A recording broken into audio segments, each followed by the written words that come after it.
Hello, I'm Piet Levy, music writer for the Milwaukee Journal Sentinel, and thrilled to welcome to USA TODAY Acoustic Buffalo Nichols, Carl Nichols, who did an incredible set for us. Thank you so much, Carl, for coming in and doing that with us. So you have been involved you were involved in the Milwaukee music scene for a really long time. Tell us about what got you to where you are today in terms of musical influences, when you started songwriting, and your experiences that led to your current project. Yeah, really my whole musical life is kind of part of what I do now. Just being, a guitar player on the scene, playing in bands, and later on writing my own songs, and just taking in all the different influences from different communities in Milwaukee. I've carried a lot of that with me.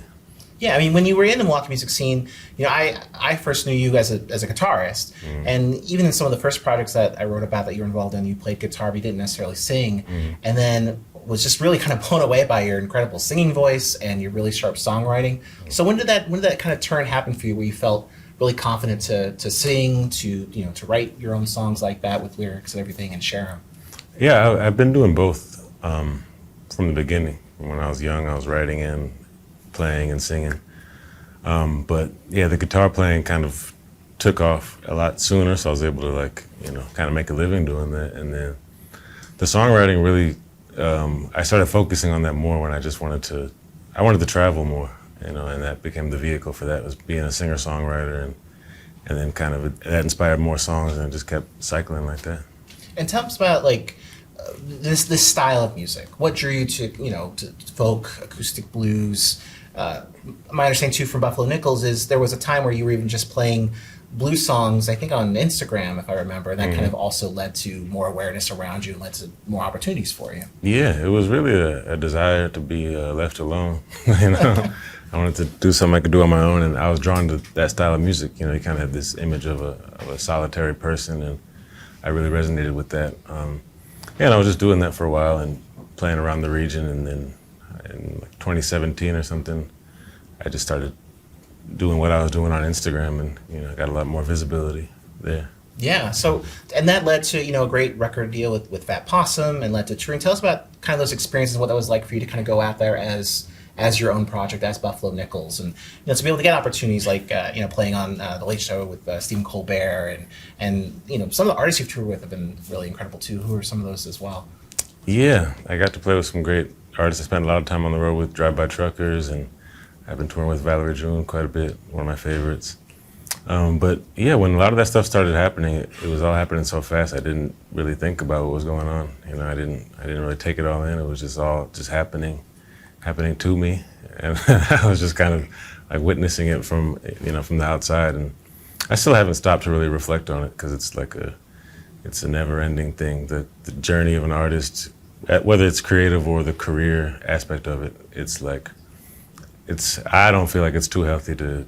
It's probably healthy to sit and enjoy it, but I never did that. I just kind of was always looking forward, and also not trying to look back too much. So it's just one day I'll reflect when my memoir is coming out or something.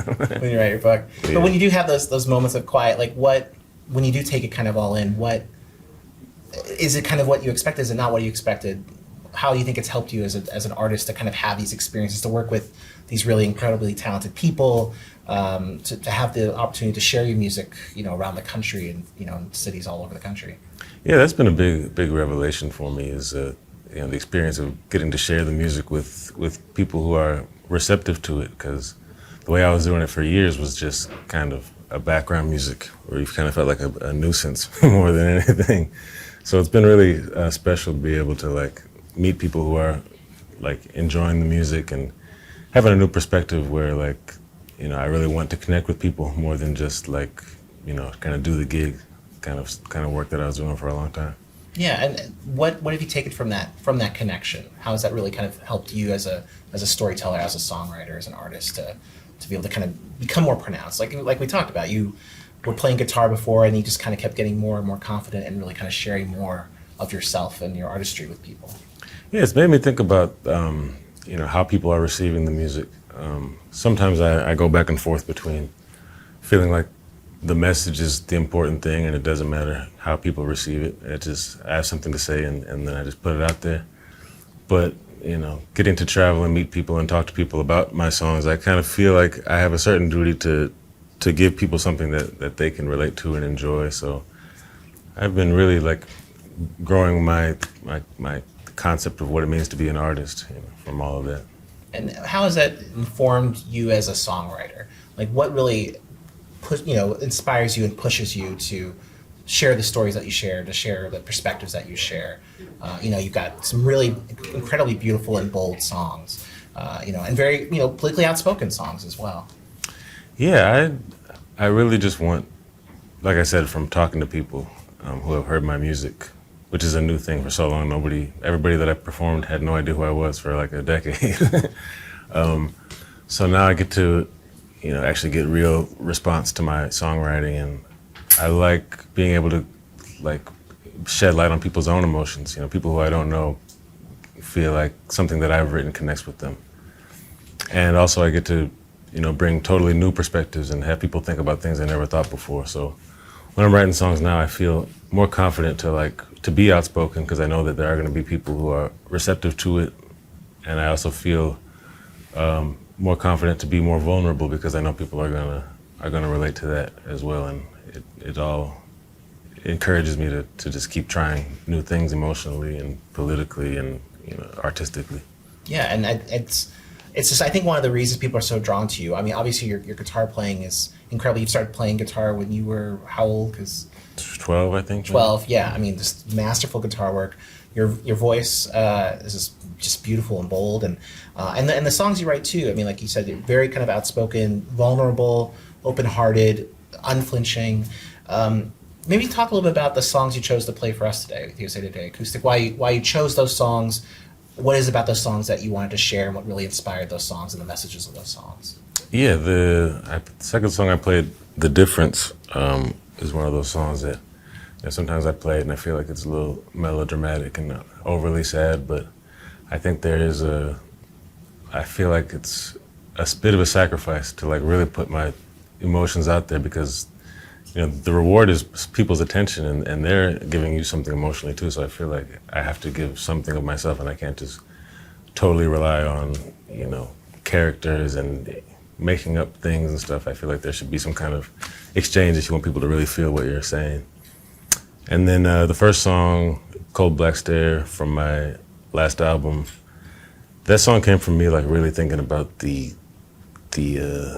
whole line between creativity and commerce in the music industry. And so it's one of I've written a lot of, I guess they call political songs, but that one I tried to subdue the message. It's not totally hidden, but not as obvious as some songs. Like the last song I played, "Belly of the Beast," that was just like the kind of stuff that got me started writing songs, like Woody Guthrie and Lead Belly and Pete Seeger, the real the OGs of folk music. Just wanted to write a song like them, and my own political education, putting that into there, and just trying to present a fuller version of myself as an artist. What do you think is the importance of as an artist in that folk realm, kind of following those steps of those greats, to really talk about the haves and the have-nots, to talk about oppression and all these things that are still just major common problems? What do you think you can accomplish? What do you think artists can accomplish by addressing these things through music? What do you hope to accomplish by addressing this through music? I think it's just a matter of inspiration. People like myself, I heard those songs and it inspired me not just to create like that, but also to be a kind of more empathetic person and compassionate person, which is really important. And it doesn't really lend itself to great commercial success most of the time. And there are plenty of artists who just kind of make commercial music and are able to use those resources to help people, and I think that's important too. But there also needs to be the people who kind of just open the door for people to kind of see this other way of thinking.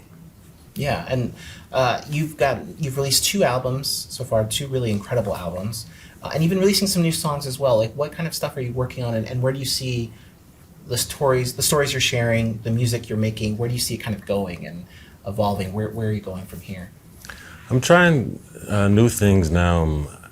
I'm putting out music independently, and using social media to get the word out there, and relying less on traditional media because after 2 albums, I kind of got tired of talking about myself and reading other people talk about me. So I just kind of wanted to put some songs, directly to the people. And I'm just exploring, what it means to be an artist in 2020, whatever year it is, 5. Yeah. With streaming, and is it, is there a way to make a living off of streaming? Like, is that a realistic thing, or direct to consumer, all these fancy words? Just exploring the landscape of the music industry right now, and just trying new things. Yeah, and sonically, I mean, you obviously came from that first album was very kind of stripped back, really kind of old acoustic blues. It seems like with the second album, you were adding kind of more sounds, and you and I have talked about in the past about how you've wanted to kind of evolve your sound, not necessarily be pigeonholed into, Buffalo Nichols as one thing. Mm-hmm. So, like, musically speaking, where do you kind of see the project going? What kind of terrain do you hope to explore and visit? Lately, I've been, leaning back into the roots and the acoustic, traditional kind of things. With the last album, I really made an effort to do something different, and I feel like I put a little marker on where I'm trying to go, and I'm going to continue that journey, for the rest of my life. I plan on doing that. But right now, I feel like focusing on the message. So I've been thinking about more like lyric-driven things, and as far as like sonic exploration, I still do that live. Yeah. But I've been really working on like connecting with people through lyrics lately. Yeah, and live, what kind of experiences do you have coming up, and that kind of speak to where you hope to kind of keep going with your career? Yeah, I've been able to see so many different bands perform in so many different ways, and seeing that the ways that people connect with their audience has been really inspiring. And I've had kind of headlining shows where everybody's into what I'm doing, and I've had opening shows where people are not into what I'm doing, and all of that just really keeps me motivated to try to find new ways to get people's attention and try to do something positive with it. Any kind of shows kind of coming up, or any aspirational goals for where you kind of hope to keep taking Buffalo Nichols? No more aspirations for me. I'm tired. No, really, I'm just like focusing on songwriting and my own development as a human, and then I try to fit the music into that, and the career fits into my life instead of the other way around. That's good. Yeah, that's good.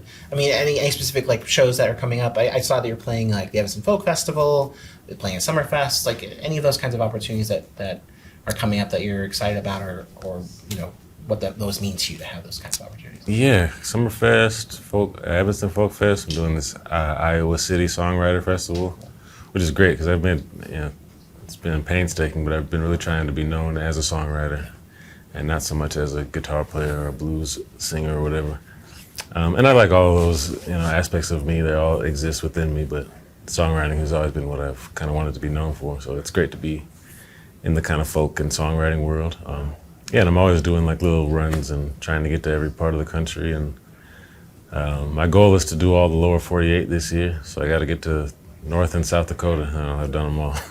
What do you take from that? Is this someone that's traveling so much and hitting so many states? What is that meant for you to be able to share your music around the country, just go to places you maybe never thought you'd ever go to? Yeah, it means a lot. I didn't travel really at all when I was a kid, and I have gotten to see many parts of the world through music, and I never take that for granted.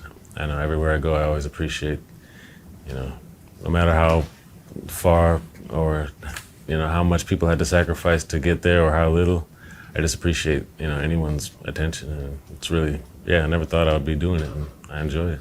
No, it's great, and we really enjoyed you coming here today, and thank you so much, Carl, for chatting, and thank you so much for sharing Buffalo Nichols with us on USA Today Acoustic. Thanks for having me. Thank you.